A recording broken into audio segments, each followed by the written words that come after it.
Olá, sei que você estava com saudade, você que acompanha aqui semanalmente o programa Revista Empresários Entrevista. Estamos de volta para trazer para você, para você e para você. Hoje um tema muito especial. Recebendo um grande amigo também. Hoje nós vamos até Salvador, essa terra boa, Salvador de vários contrastes, de grandes empresários. E daqui a pouco eu vou apresentar para você o nosso entrevistado de hoje. Mas vamos lá. Mais uma vez, deixo aqui o meu recadinho. O mundo precisa de paz. O mundo precisa de muita paz. A pandemia da Covid-19 mostrou que as empresas se tornaram mais ágeis, resilientes e inovadoras quando adotam modelos de negócios baseados no uso de dados. O ecossistema de saúde brasileiro nunca precisou tanto coletar, analisar e tomar decisões baseadas em dados, abordando de forma mais inteligente os desafios de acesso, custo e qualidade do cuidado em saúde. No momento, pede rápida mobilização para a transformação e adoção de modelos personalizados de cuidado, cada vez mais descentralizados em qualquer lugar, até mesmo fora de uma unidade de saúde. Em meio a todos este cenário, o mercado brasileiro ainda se deparou com a entrada em vigor da Geral de Proteção de Dados, LPG, colocando na agenda de todo e qualquer executivo do segundo setor que mais gera dados no mundo, a necessidade de investimento em infraestrutura e segurança de dados.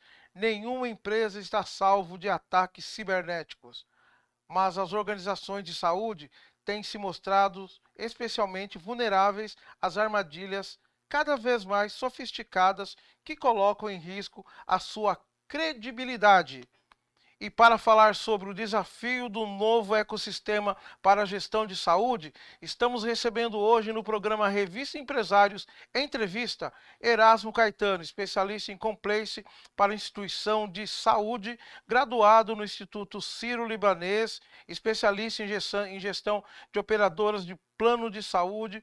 Ele também foi aí gestor de grandes hospitais, mais de 10 hospitais nacionais e internacionais, né, na área de saúde, supervisor contábil do Chase Manhattan Bank e trabalhou também como diretor nessa área contábil, né, de grandes empresas do setor petroquímico. Erasmo, seja bem-vindo, muito obrigado pela sua presença. Obrigado, Jamir. Você tocou num ponto muito importante, que realmente que é a área da saúde. É uma área que participa com, desculpa, 10,5% do PIB nacional e emprega muita gente. Convive com algumas dificuldades, mas nessa pandemia nós temos que parabenizar todos os profissionais da área da saúde, porque conseguimos debelar, vamos dizer assim, um caos muito grande que seria o país todo ficar totalmente mergulhado na crise da Covid, e o SUS chegou justamente para apoiar bastante todas as iniciativas positivas no país. Só para você ter uma ideia, Jamir, é uma área que emprega mais de 6 milhões de pessoas diretamente, mais de 590 mil pessoas de empregos indiretos, né? Porque tem muito serviço. Eu prego sempre nas minhas palestras que eu considero a área da saúde uma grande prefeitura, porque você tem vários serviços que um depende do outro e um vai somando e vai consolidando as atividades da saúde. E você Mais de falou, 7 mil leitos hospitalares entre públicos e privados, mas ainda com grande deficiência, como você vai observar ao longo do nosso bate-papo aqui, que eu vou estar sempre à disposição. tá, Erasmo, e falando na área de saúde, de hospitais, de planos de saúde, semana passada aí as pessoas, né, que têm seu plano de saúde tiveram uma grande surpresa, um aumento, né, acho que mais de 6%, se não me engano, um pouco mais que isso, nos planos de saúde. Como se explica isso, Erasmo? Na verdade, a ANS jogou no mercado um aumento de mais de 15% para planos coletivos e planos individuais. O que é que nós entendemos? Se nós formos olhar a inflação do país do ano passado, o IPCA, atingiu mais de 8%. Então, como é que a ANS pode autorizar um aumento de mais de 15%? Sabemos que na área da saúde, até é bom falar isso, porque eu acredito que muitos dos leitores não têm essa vivência. Existe uma inflação própria na área da saúde. Existe uma inflação da indústria farmacêutica, existe uma inflação dos custos hospitalares com a medicina sendo exercida a nível de hospitais e a nível de clínicas, tanto pequenas, médias e grandes. Existe uma inflação do dólar, porque muitos dos insumos do laboratório são importados e você acompanha como o dólar tem oscilado bastante, né? O euro nem se fala, né? Já passou da casa dos 5,5.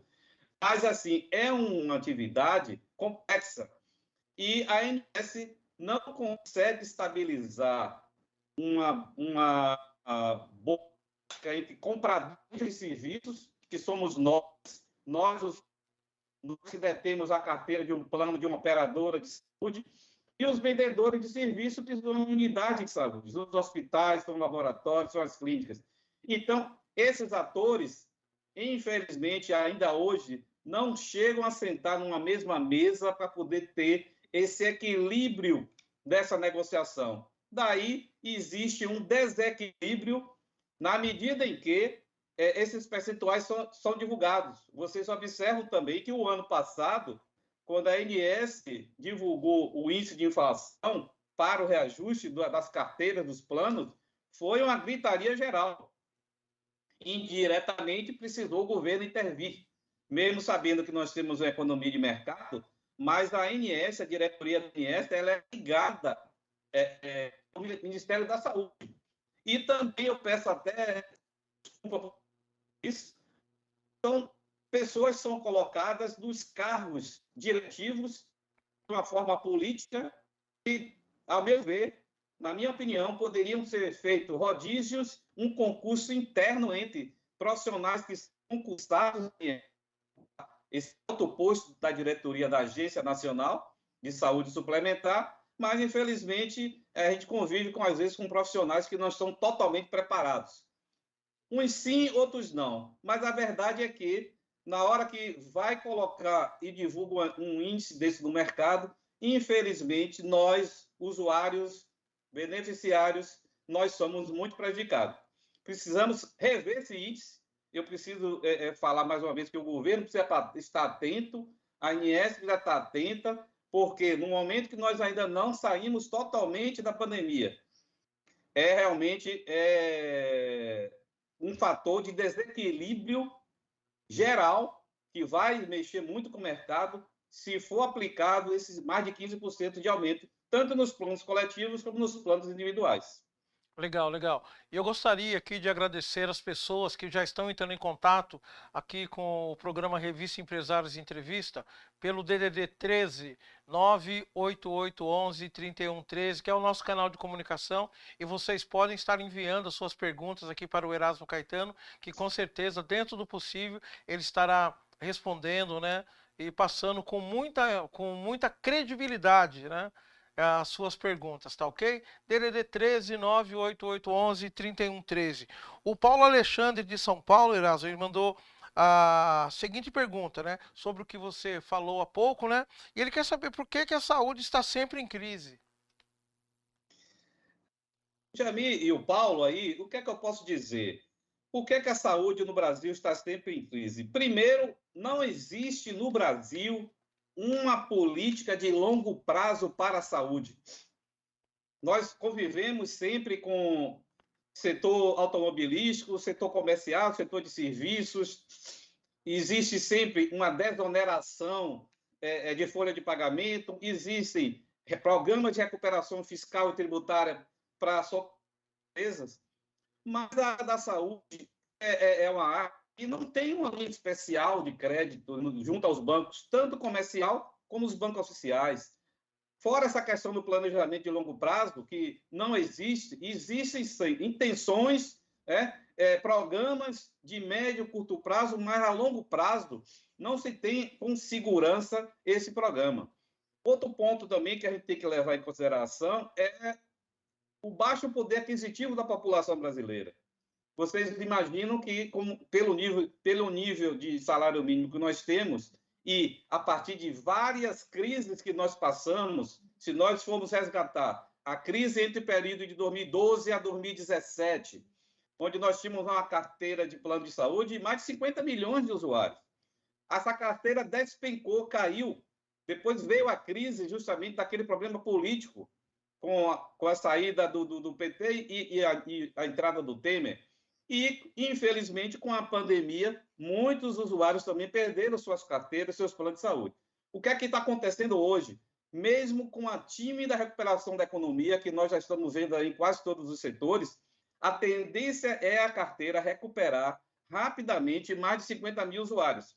Já se fala até que, acredito que nos meados de 2023, nós já estejamos mais de 52 milhões de usuários com a carteira e plano de saúde, ligados às operadoras. Então, mostra realmente que existe uma movimentação na economia, a nível de governos, a nível de empresários, para que o país volte a crescer. Outro ponto também que eu vejo importante, porque a saúde está sempre em crise, são os baixos currículos dos médicos que estão exercendo a medicina. Baixos currículos de equipes multidisciplinares, por exemplo, nutricionistas, psicólogos, equipes que dão apoio diretamente na área da saúde. Na minha opinião, precisamos rever esses currículos. Precisa tentar o Ministério da Saúde, o Ministério da Educação, porque médicos hoje são empresários.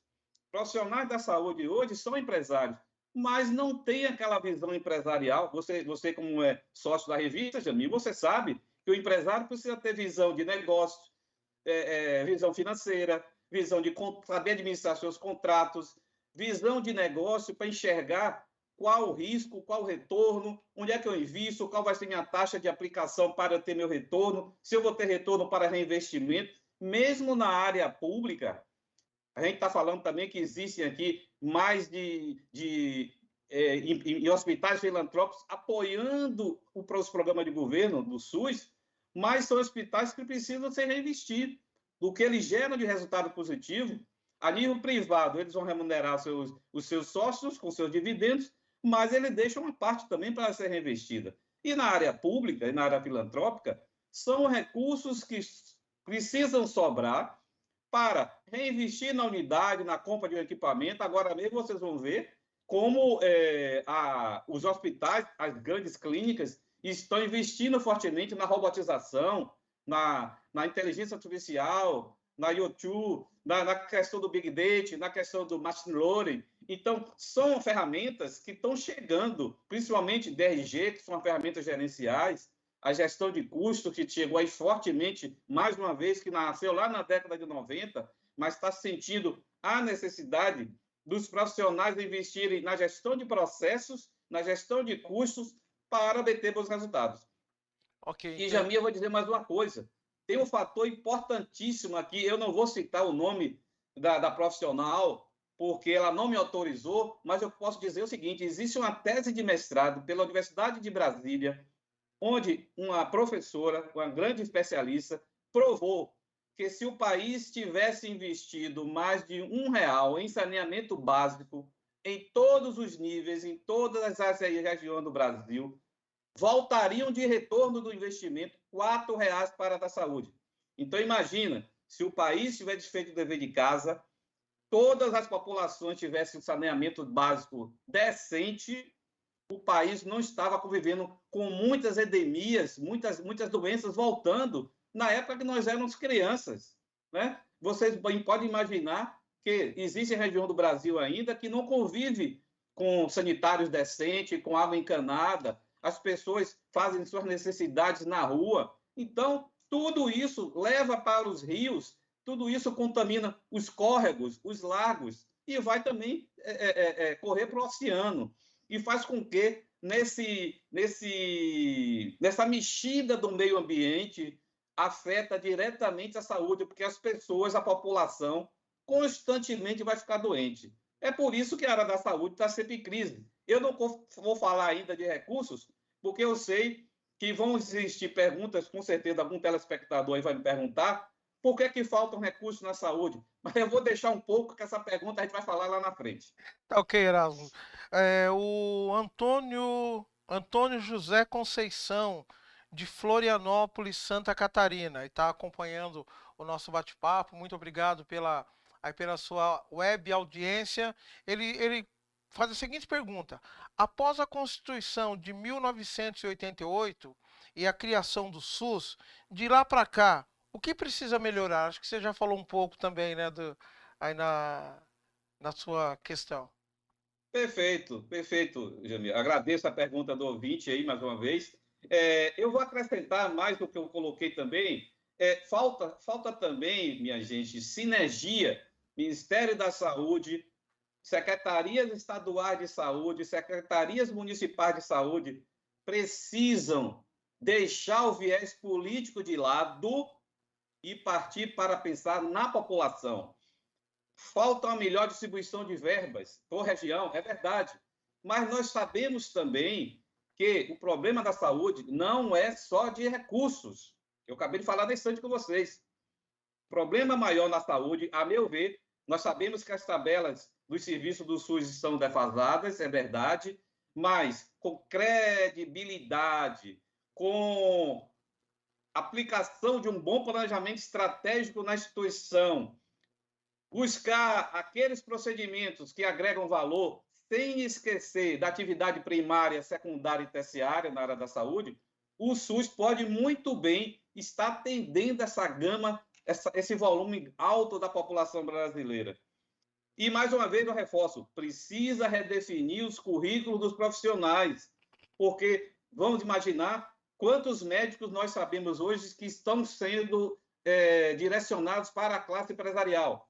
Só que, às vezes, ele não pode estar clinicando, fazendo uma cirurgia e sendo empresário, porque ser empresário hoje, como eu falei, exige uma gama muito grande de conhecimentos e as universidades não preparam o profissional, não preparam o médico faz os seus anos de medicina normal, depois ele vai procurar uma residência, ele vai procurar uma especialização, ele vai fazer, às vezes, um mestrado, um doutorado fora do país, mas aquelas matérias básicas de finanças, de custos. Ele está no hospital, ele quer que o hospital compre o melhor tomógrafo da praça. Mas será que já chegaram ali para perguntar, doutor, quantos exames o senhor espera fazer com esse tomógrafo? Quantos exames e a que preço nós vamos oferecer para o mercado? Será que o mercado vai pagar o preço que nós vamos colocar? Nós sabemos, pela economia da oferta e demanda, quem dita o preço do mercado é o mercado. Né? Já passou o tempo que nós deitávamos os preços para o mercado pagar. Não existe mais isso. Quem hoje comanda é o mercado. E Na muitas área, das vezes Fio também a Erasmo, questão do financiamento Erasmo, Erasmo. Oi. Só para interromper um pouquinho, mas vamos voltar ao assunto. No mercado de saúde não é que nem você ir na feira, né, na hora da xepa, né? Vamos lá na hora da xepa, que é mais em conta, né? Tem tudo isso também, né? Perfeito, perfeitamente. Nós sabemos que tem grandes instituições, o SUS mesmo, que tem instituições que atendem 100% do SUS. Tem instituições que atendem o SUS e hoje são superavitárias, como tem instituição também que estão deficitárias. E aí o que é que acontece? Por essa falta de gestão eficiente na saúde, todo ano os gestores batem na porta do governo federal pedindo um refis, pedindo um programa especial de recuperação tributária e financeira. Mas ele tem que saber que na unidade dele, ele pode estar com gastos desnecessários, tem um desperdício muito grande. Né? Ele tem que olhar essas coisas. E ele precisa estar preparando o seu pessoal, a sua equipe para treinar, capacitar. Então, tudo isso comunga para que a saúde esteja constantemente em crise. Ok.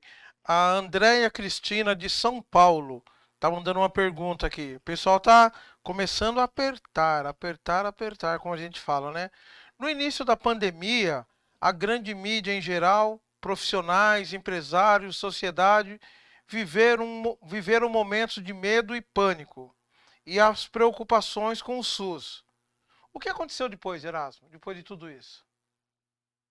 Olha, Jamil, e o telespectador aí também, muito obrigado pela pergunta. O SUS hoje, o nosso SUS hoje, é o maior plano de atendimento de saúde do mundo.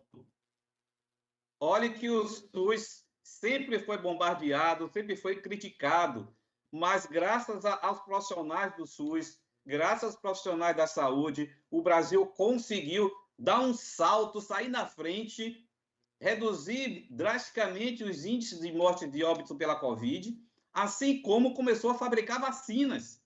Olhe quantas nações nós temos de primeiro mundo que não partiram para as decisões que foram tomadas pelo governo federal, pela fabricação de vacinas. A população também ficou mais consciente. Como a população aprendeu a lavar melhor as mãos, como a população aprendeu a ir no supermercado, ir numa feira livre, como você falou, Jamil, e quando voltar para casa, vamos a lavar as frutas, vamos higienizar as verduras e as frutas, porque existe ainda, como eu falei, por falta de saneamento básico, existem estabelecimentos que convivem muito com ratos, baratas, insetos, e isso tudo vai contaminar os alimentos. Então, toda vez, dono de casa que você voltar para sua casa, esterilize toda a sua alimentação, porque você pode estar consumindo produtos que sejam contaminados e isso vai fazer com que você vá ficar doente. E aí, na área da saúde, o que aconteceu de positivo? O SUS, a população de saúde, se juntou. Então, foi uma sinergia muito positiva, apesar de todas as críticas que tiveram em vários estados do Brasil, mas graças ao SUS, nosso país conseguiu recuperar e hoje, se não está ainda ao nível que nós almejamos, mas com certeza todos nós vamos estar preparados para vencer qualquer crise. Já se fala aí, né, naquela crise da doença do macaco, já se fala aí na cepa e Omicron da quarta, quinta geração, de quinta dose de vacina, mas o importante é isso, não deixem de usar máscaras. Eu acho que, para mim, foi uma temeridade alguns governos liberarem as máscaras, se a gente ainda tem um contingente de contágio pela nossa vida, do dia a dia, no metrô, num ônibus, numa rua, numa loja, num restaurante, num barzinho. Por que não manter o uso das máscaras ainda, até que a gente tenha certeza que todos nós estamos imunizados? Claro que não existe imunização a nível de 100%. Vão surgir novas vacinas, os investidores estão aí já pensando em uma vacina com maior eficácia. Vocês lembram como aconteceu com a H1N1, que quando surgiu foi aquele pânico também, mas foi um pânico que foi controlado. Não precisava desse pânico todo da pandemia como foi feito. Mas aqui eu não gostaria de tocar nesse assunto, porque vai tender para um lado político, que não é o objetivo da nossa entrevista. O importante é assim, o SUS veio, atendeu, nós somos gratos por ele e vamos agradecer por nós termos sido salvos pelo SUS e pelos profissionais da saúde. Legal, legal, Erasmo. Gostaria de agradecer aos todos os web telespectadores que estão ligadinhos no programa Revista Empresários Entrevista, encaminhando as suas perguntas aqui por o DDD 13 98811 3113, o nosso canal de comunicação de norte a sul, de leste a oeste, e que nós estamos recebendo aqui muitas pessoas. Gostaria de agradecer o número imenso de pessoas que estão conectados nesse momento, acompanhando aqui esse bate-papo que estamos tendo com Erasmo Caetano. Nós vamos para um breve intervalo. Não saia daí, a novela começa depois, Pantanal começa depois do nosso programa. Então fica ligadinho aqui no programa Revista Empresários Entrevista. Vamos para um breve intervalo e já retornamos. Fica aí.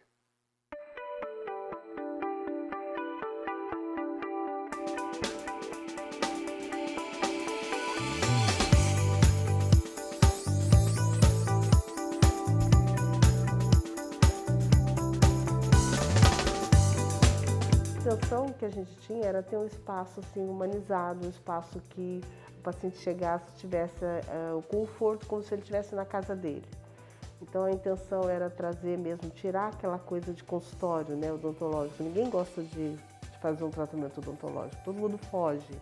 Então a gente queria deixar o paciente bem à vontade, a partir desde que ele põe o pé na sala de espera até o seu atendimento. Então a ideia, né, do projeto foi essa, deixar um ambiente agradável para que o paciente se sentisse bem, como se estivesse mesmo no conforto da sua casa. Eu falo que as pessoas que usam Invisalign são pessoas, elas chegam no consultório mais tranquilas, né? Elas são, porque realmente elas têm, por conta da previsibilidade, elas sabem quando vai acabar o tratamento e como vai ficar, né? Então, ela tem esse controle aí de saber, né, até onde vai o tratamento dela.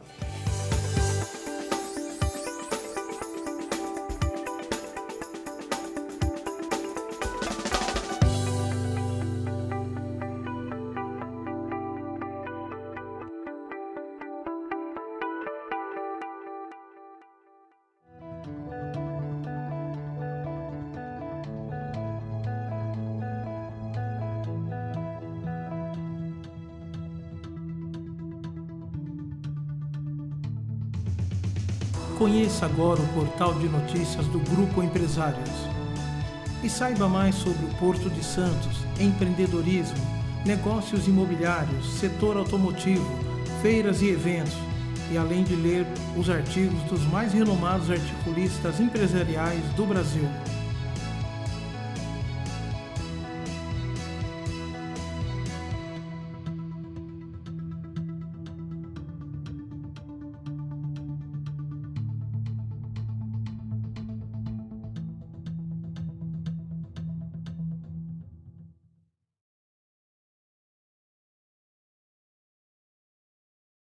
Falei para você que era rapidinho, essa nossa conexão daqui da Baixada Santista, da cidade de Santos, com Salvador, essa terra boa, com Erasmo Caetano.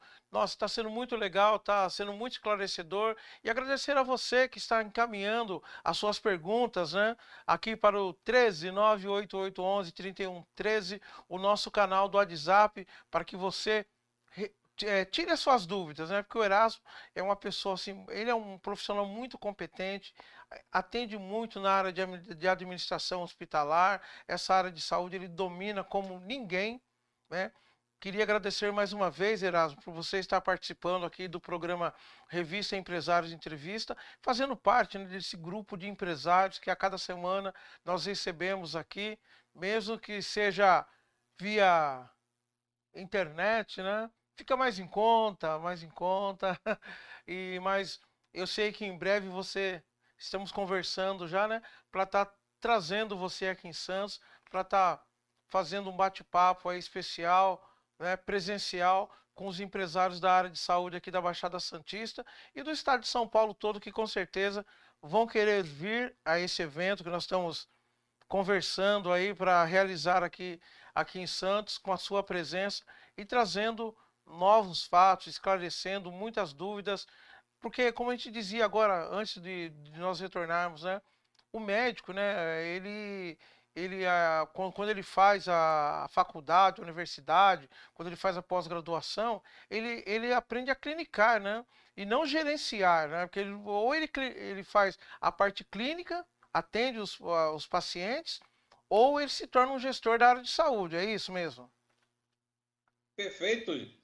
Muito boa sua colocação também. Eu vou citar um exemplo aqui que recentemente eu prestei uma consultoria numa grande clínica cardiovascular aqui da Bahia e você acredita que o médico ele chegava a discutir comigo no mesmo nível sobre como funciona o fechamento do balanço patrimonial, como é que funciona o DRE, como é que funciona o fluxo de caixa. Então, me surpreendeu justamente. Então, está nascendo um novo grupo de médicos empresários que ainda conseguem atender os pacientes através de uma consulta, uma teleconsulta, e são empresários. Agora, não tem condições dele fazer uma teleconsulta ou ele atender no seu consultório e fazer cirurgias e ser empresário. Aí, realmente, eu ainda não vi quem será esse grande mestre que vai aparecer, mas no momento minha sugestão é que ele fique sendo médico ou ele fique sendo empresário de uma forma isolada. Se ele for continuar sendo médico, que ele contrate um especialista, né, É, da área esse- que vai assim fazer com que ele fique mais tranquilo, né, que ele possa fazer a sua cirurgia, atender os seus clientes com mais comodidade, né, Erasmo?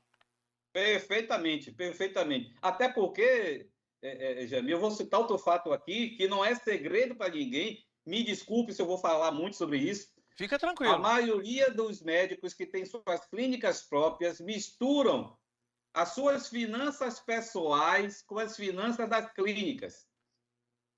Cuidado, cuidado, porque a Receita Federal, os órgãos fiscalizadores estão muito de olho nisso. Se você é empresário, o caixa da sua clínica é da pessoa jurídica. O seu orçamento doméstico que você recebe da sua renda, da sua remuneração, é seu orçamento familiar. Esses dois caixas não podem se misturar em hipótese alguma. E a gente vê, principalmente em muitas das empresas brasileiras que são familiares, isso acontece muito. E olha, vou te dizer, Jami, é muita dor de cabeça você entrar numa organização quando você descobre que as finanças pessoais do sócio, do médico empresário, está sendo misturada com a da empresa. Então, Inclusive, isso, além de dar trabalho, é a forma totalmente errada e inviável de você administrar. inclusive, Erasmo, pegando um gancho no que você falou aí, essa semana a gente acompanhando, né? Porque imposto de renda, aí um consultor da área, ele comentou sobre isso numa TV aqui em Santos, né? Que a pessoa tem que tomar muito cuidado a hora que ela vai misturar, né? Que ela mistura, né? Acha que ou que ela pode pegar o dinheiro ali da empresa e usar na área pessoal, porque na hora que ela vai fazer a declaração do imposto de renda, ela pode cair na malha fina e vai ter um grande problema, né, Erasmo? Perfeitamente, Jali. Esse evento que você foi muito bem dito pelo seu colega empresário. Na hora que ele vai declarar o imposto de renda da pessoa jurídica, existe um prazo diferente da pessoa física. E ele vai declarar a sua declaração anual de imposto de renda da pessoa física, essas informações não podem se misturar. A gente vê muito empresário também, Jami, que usa o cartão corporativo para dar esposa, para ir no shopping, para fazer compra. Não pode.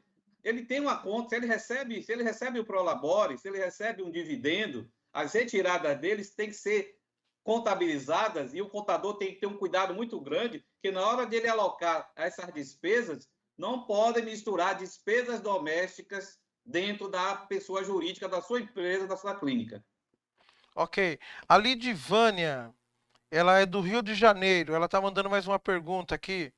Por que dizem que a Agência Nacional de Saúde Suplementar, a ANS, não está conseguindo atuar bem entre vendedores de serviços, as operadoras de plano de saúde, versus compradores de serviços, estabelecimentos de saúde ou os usuários beneficiários? Pode responder para ela? Eu comentei rapidamente no início aí, e eu vou só ratificar, a maioria dos gestores, dos diretores gerais da ANS, não são profissionais de carreira, são profissionais que foram indicados algum pedido político aí de alguém da região, de algum estado, e aí colocou esse profissional como diretor da ANS. Segundo, a ANS não se comunica muito bem com os conselhos de medicina. Por exemplo, nós sabemos que a área da saúde tem investido muito em tecnologia, tem investido muito nos melhores equipamentos. Olha, vocês acompanham aí as cirurgias hoje, a maioria das cirurgias nos grandes hospitais hoje no Brasil são feitas por robôs.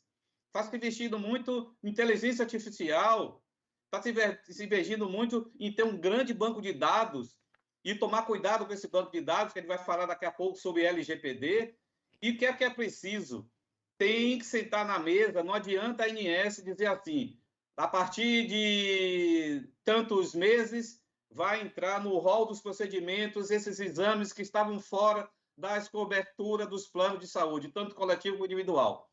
Mas, minha gente, todo exame, todo procedimento, toda consulta, toda cirurgia tem um gasto. Por isso que nós reforçamos bem, temos que manter a gestão de custos em nossas atividades, em nossas unidades. Por quê? Você precisa saber quanto custa aquele procedimento. Muitas das vezes, eu não vou dizer que a ANS erra sempre, mas alguns procedimentos que não estavam nas coberturas dos planos, a ANS vai lá e força as operadoras a incluir. O que é que acontece? As operadoras, por aumento de custo, vão querer repassar esses custos, esses gastos adicionais para os seus usuários, para aqueles que são detentores das carteiras de plano de saúde. Por outro lado, tem a questão que eu falei também, que é muito importante, eu acredito que poucos usuários que estejam nos assistindo não sabem, que a área de saúde tem uma inflação própria. Tem uma inflação que vem dos custos que são administrados pela microeconomia, pela macroeconomia, que são divulgados pelo IBGE, todo mês e anualmente, mas tem aquela inflação que vem dos custos dos honorários médicos, dos custos dos materiais e medicamentos, dos custos da prática, do aumento dos investimentos da indústria farmacêutica em novas drogas. Olha, minha gente, se vocês forem retroagir alguns anos, quantos medicamentos novos foram surgindo no mercado? A prova está aí que nós, brasileiros, estamos vivendo hoje, em média, mais de 78 anos. A nossa longevidade está sendo mais dilatada porque nós estamos conseguindo, através de novas drogas, novos medicamentos, a gente tá se cuidando melhor, o brasileiro está vivendo melhor, mais saudável. Não é somente o cuidado da saúde e da prevenção, mas ele também ele tem um fator, que é o resguardo, que vai municiar o seu restabelecimento, a sua recuperação da saúde. Então, tudo isso, quando você bota isso dentro de uma cesta, minha gente, você bota tudo isso dentro de uma planilha, existem gastos que não são computados, outros são postergados para outros períodos seguintes. E a gente convive com a inflação no dia a dia. Vocês estão vendo aí como é que estão os preços dos alimentos nos supermercados, como é que está o preço dos combustíveis nos postos de gasolina. Vocês sabem que existe uma inflação de demanda, existe uma inflação de custos. Então, tudo isso funciona na micro e na macroeconomia. E a área da saúde tem a sua inflação própria. Então, muito cuidado, por isso que eu chamo a atenção da ANS, que a ANS tem que fazer esse balizamento entre essa inflação e a inflação que vai atualizar o plano de saúde. Tem outro ponto também que eu queria comentar, que é a inflação. Quando você vai atingir determinada idade, você passa por um patamar dentro de um cálculo atuarial na seguradora, na operadora, de risco. Então, você ganha um plus, um aumento sobre isso. Então, quando você coloca esse aumento do fator idade, o aumento da inflação de custos que acontece no dia a dia da sua vida, e mais o aumento da área da saúde, minha gente, vocês imaginam realmente que bola de neve. Aí acontece uma coisa importantíssima, que eu acredito que se a gente não parar para resolver essa questão e todos sentarem na mesa, nós estamos, cada dia que passa, fomentando e incentivando a judicialização na área da saúde. O que é que acontece? Aquele usuário que teve o seu plano negado por algum procedimento negado, ou ele está cobrindo alguma carência, ou a cirurgia dele não está no rol do produto do plano que ele escolheu, ele vai contratar um advogado e vai entrar com a liminar. E aí que nós sabemos, mais uma vez, os juízes não entendem da área da saúde. A imprensa, de um modo geral, não consegue entender todos aqueles viés que funcionam. Uma administração hospitalar, como é que funciona uma UPA, como é que funciona um laboratório, como é que funciona um posto de saúde da família, um programa de saúde da família, como é que funciona a atenção primária, secundária e terciária. Porque hoje pessoas com a simples dor de cabeça procuram a emergência de um hospital, de uma UPA, podendo ir para um posto de saúde e se tratar. Então, é essa movimentação que acontece, que faz com que a área da saúde continue sempre em crise, que a ANS sempre entre em atrito com os usuários das carteiras de saúde e vice-versa com os operadores, que faz com que a área da saúde, minha gente, seja uma área muito complexa.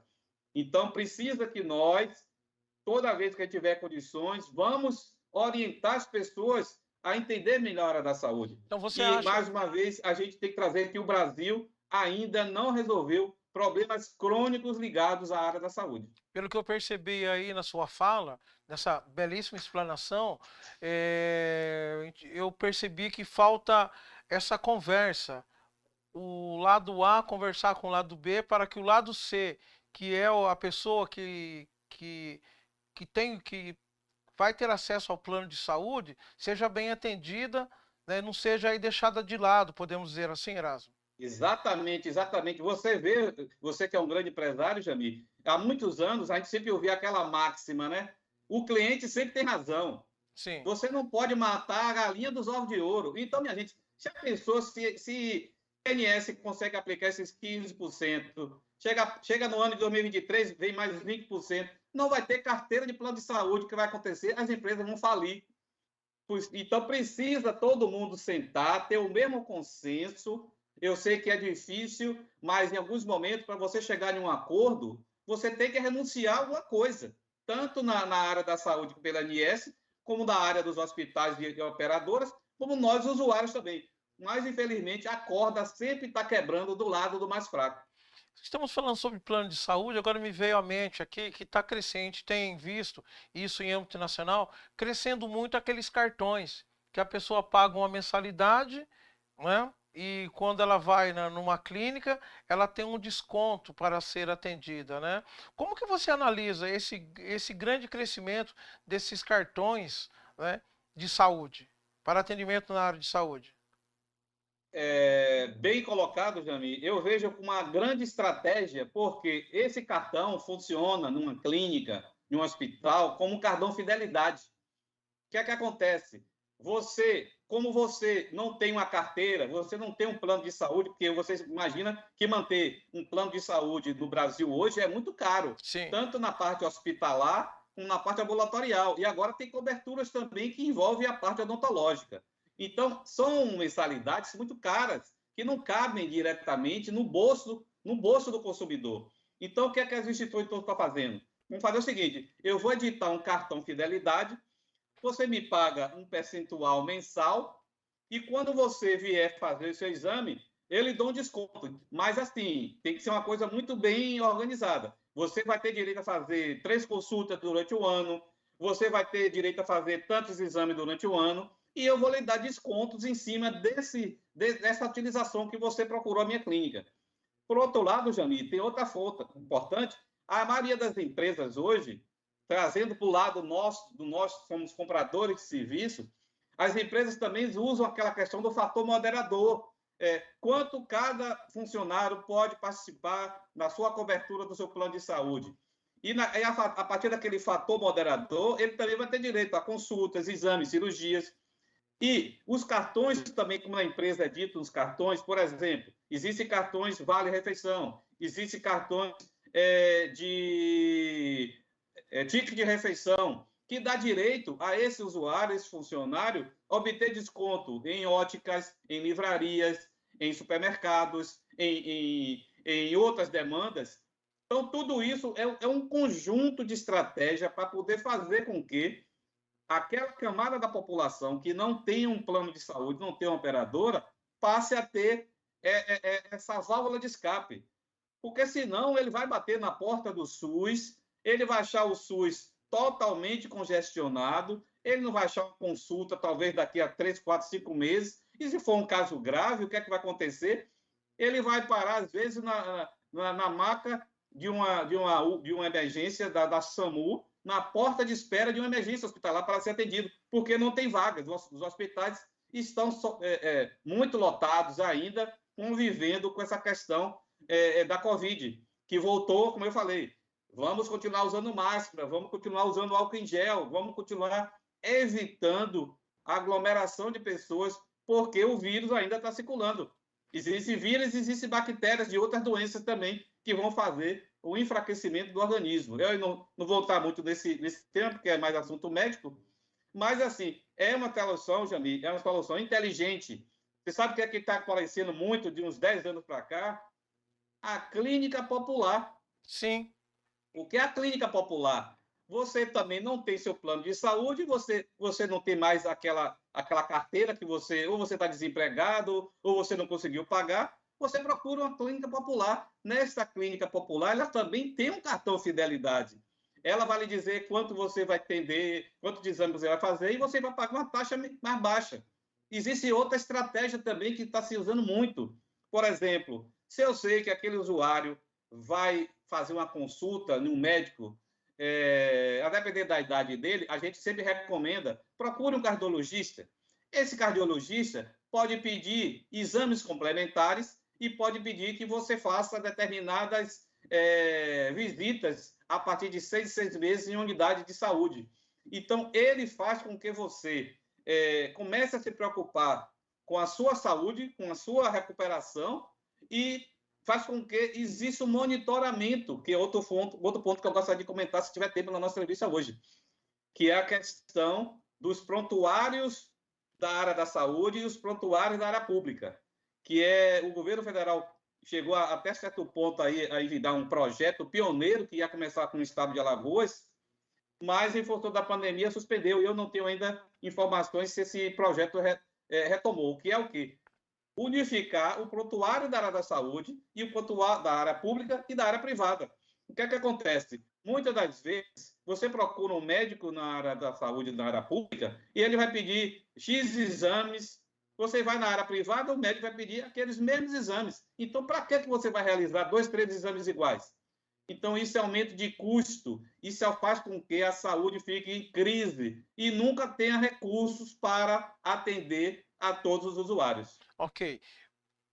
Agradecendo mais uma vez a todas as pessoas aí, o web telespectadores que estão mandando aqui perguntas para o Erasmo Caetano. Eu acho que o pessoal está gostando muito aí do que você está falando, Erasmo, da credibilidade, Muito obrigado. né? Eu acho que é muito interessante isso, como eu sempre falo, né? Você manda a sua sugestão de pauta, manda suas perguntas aqui para a produção do programa Revista Empresários Entrevista, e nós vamos atrás de profissionais que venham realmente agregar valor ao nosso programa e trazer realmente informações que você possa aplicar no seu dia a dia e trazer conhecimento, que é o mais importante.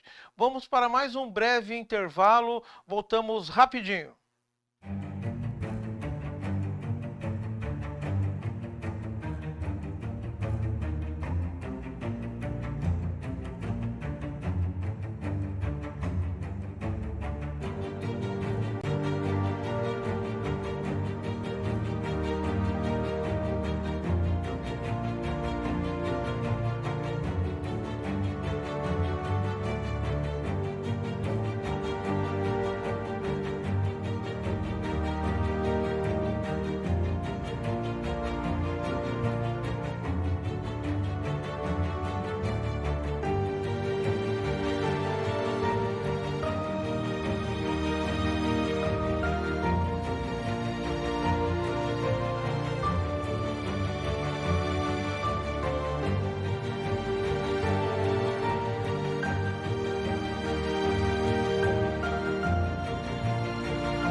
Pensou Doim Motors, 0 e seminovos pra você comprar. Prêmio nos modelos, grande variedade.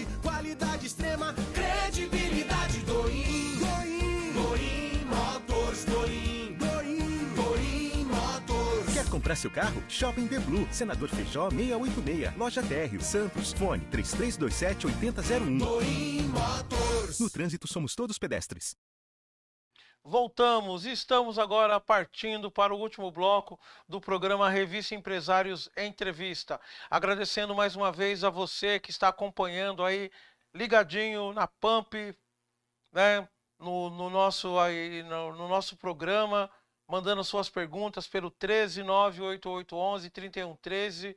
Estamos muito gratos a você, Erasmo, de estar participando hoje aqui, respondendo as perguntas dos nossos web telespectadores e esse tema que nós estamos conversando, falando sobre ele, né?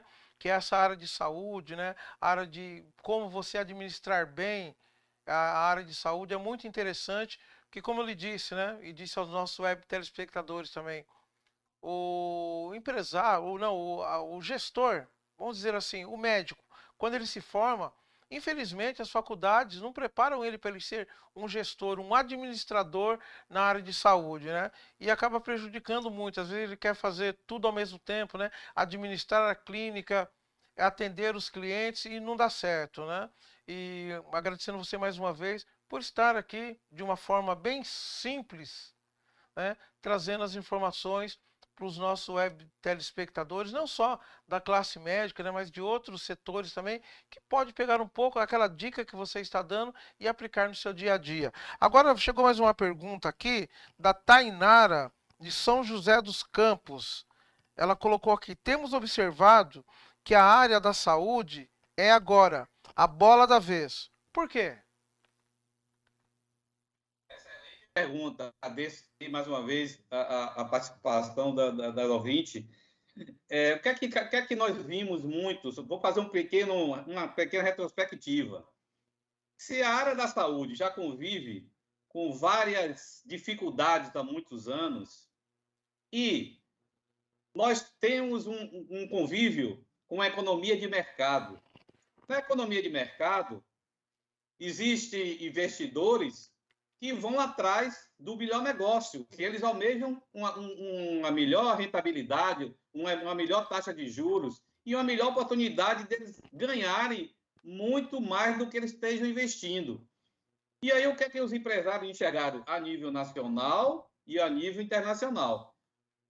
A área da saúde, como é uma área muito carente, se a gente investir determinada quantia para modernizar, melhorar os processos, melhorar a gestão, eu vou ganhar, vou ter uma economia de escala, eu vou calcular meu payback, né? E vou calcular meu break-even em uma dimensão que eu vou poder monitorar quantas cirurgias eu vou fazer, quantos atendimentos eu vou ter, que tipo de equipamento eu vou comprar e que prazo eu vou conseguir pagar através de um fluxo de caixa muito bem aplicado, né? Então, esses empresários enxergaram isso. Muito recurso movimentando um grande setor, como eu falei com vocês. A área da saúde hoje participa com 10,5% do PIB do Brasil. E, rapidamente, eu tenho acompanhado aí outros institutos importantes, rapidamente o Brasil vai estar com quase 11% da área da saúde participando do seu PIB, justamente em função do que eu estou falando agora. Esses empresários estão chegando com recursos, estão chegando com tecnologia, estão chegando com gestão e estão chegando com profissionais já preparados, capacitados. Então, o que é que acontece? O mercado, quando observa isso, ele vai enxergar lá na ponta. Olha, eu preciso alcançar uma margem EBITDA de X, eu preciso ter um ponto de equilíbrio de Y, eu preciso ter um resultado, no mínimo, superavitário para eu poder rentabilizar os meus sócios, os meus investidores, sobrar para eu aplicar. E ainda o que está acontecendo muito hoje com essa mudança do perfil da área da saúde. Os grandes players estão entrando na Bolsa de Valores, estão fazendo IPO, estão abrindo capital. Olha que coisa boa, porque eles estão enxergando que a área da saúde ainda tem grandes oportunidades.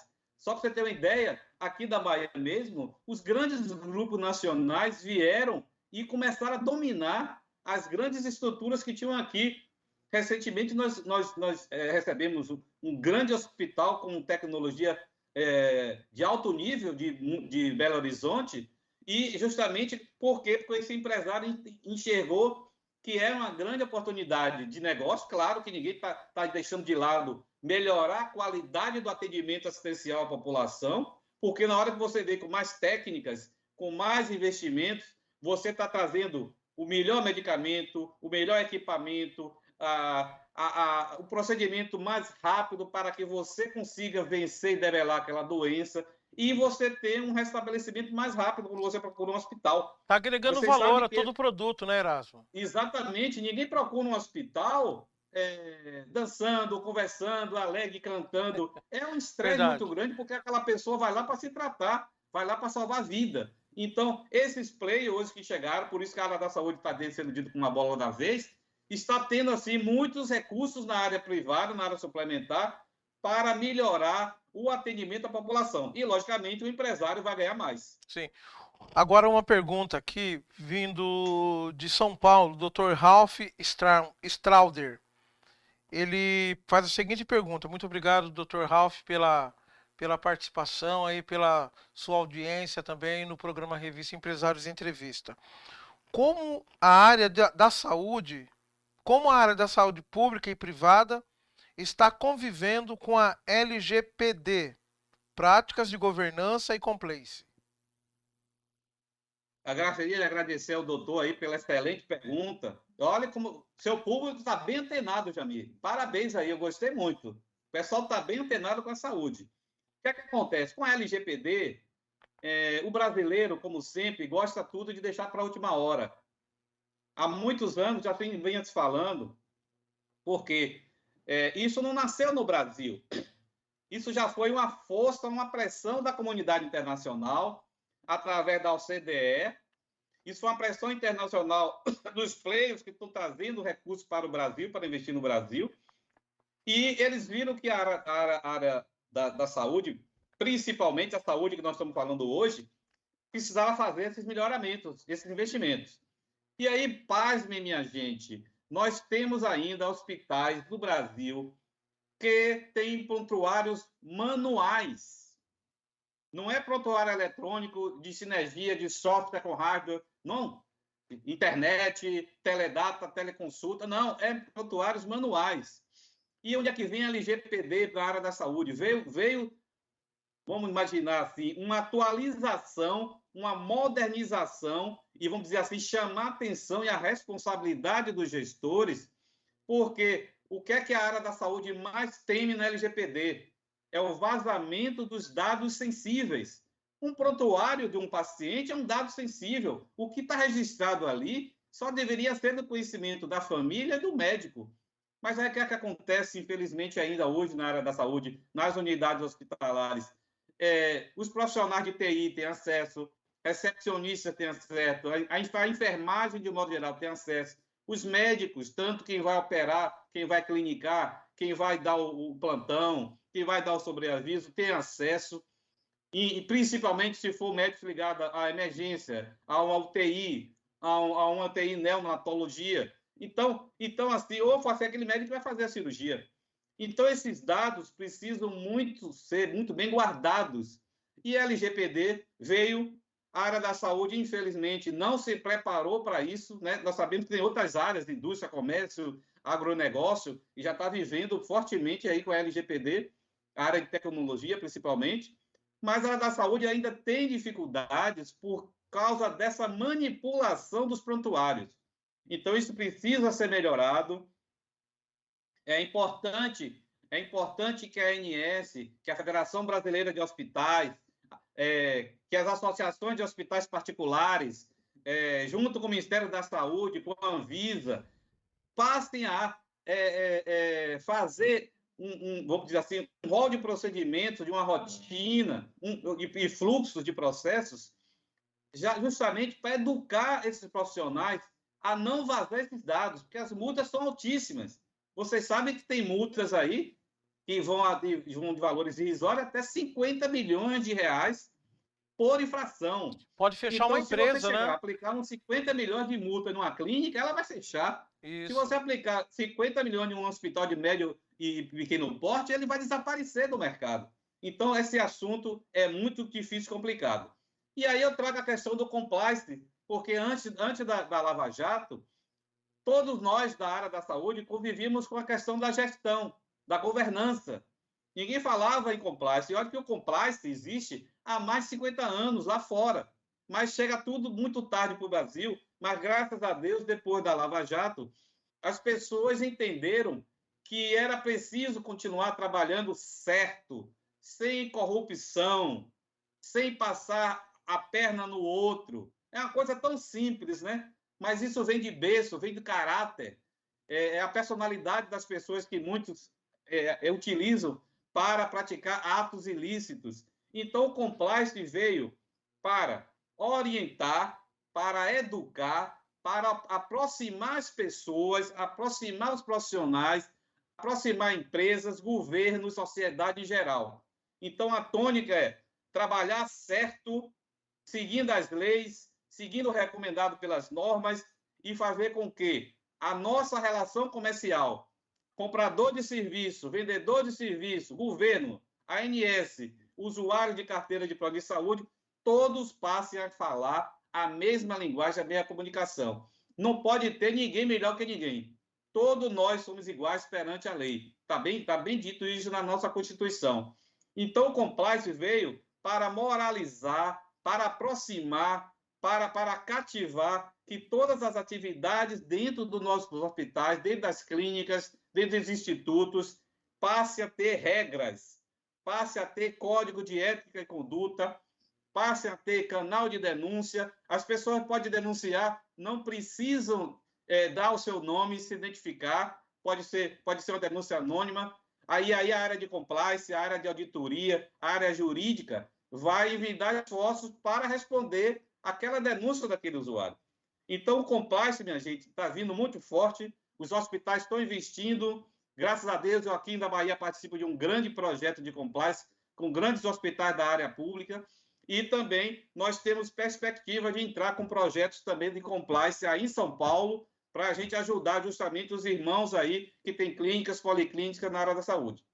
Acho que é muito importante, né, essa troca de informação, porque todos crescem junto, melhora a gestão das clínicas, hospitais, as pessoas com os empresários começam a entender um pouco mais sobre a gestão e o porquê, né, na área de saúde tem que ter uma gestão mais assim, clara, né, com mais clareza, para que transparente e o consumidor final, que é nós que compramos, né,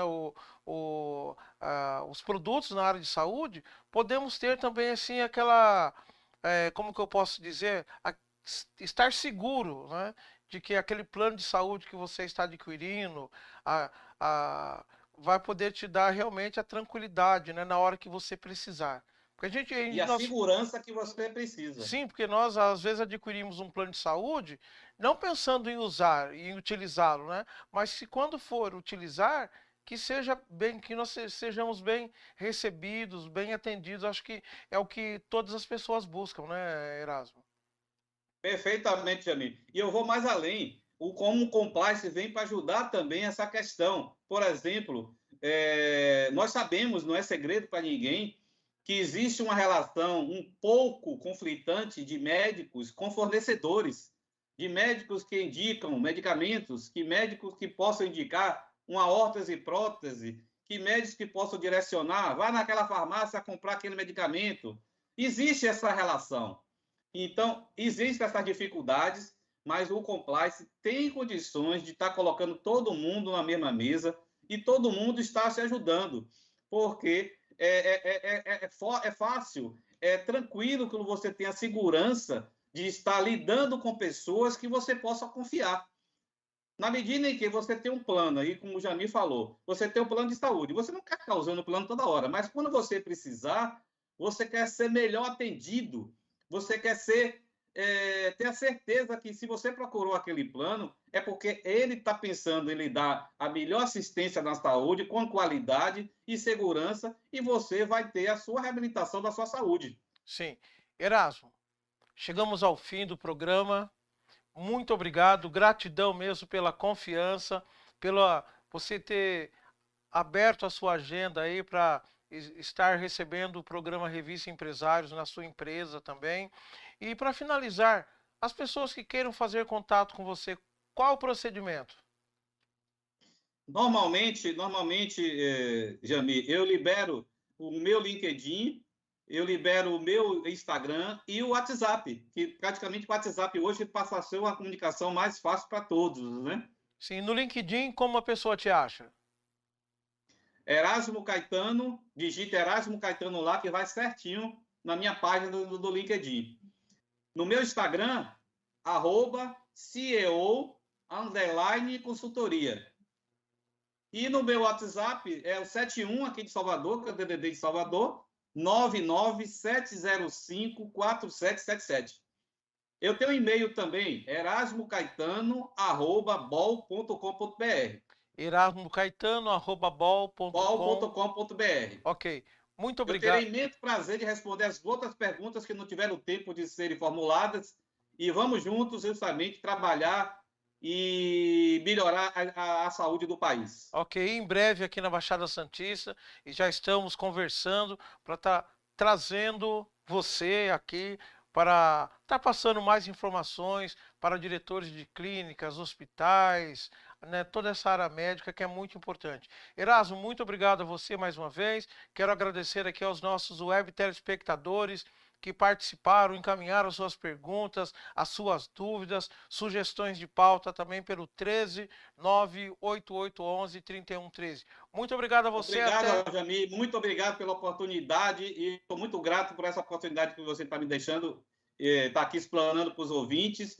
E vamos juntos, com certeza, trabalhar nesse benefício da área da saúde. Obrigado, mais uma vez, Revista Empresários. Ok, muito obrigado a você que esteve acompanhando mais uma edição do programa Revista Empresários Entrevista. Gratidão e até a semana que vem. Tchau.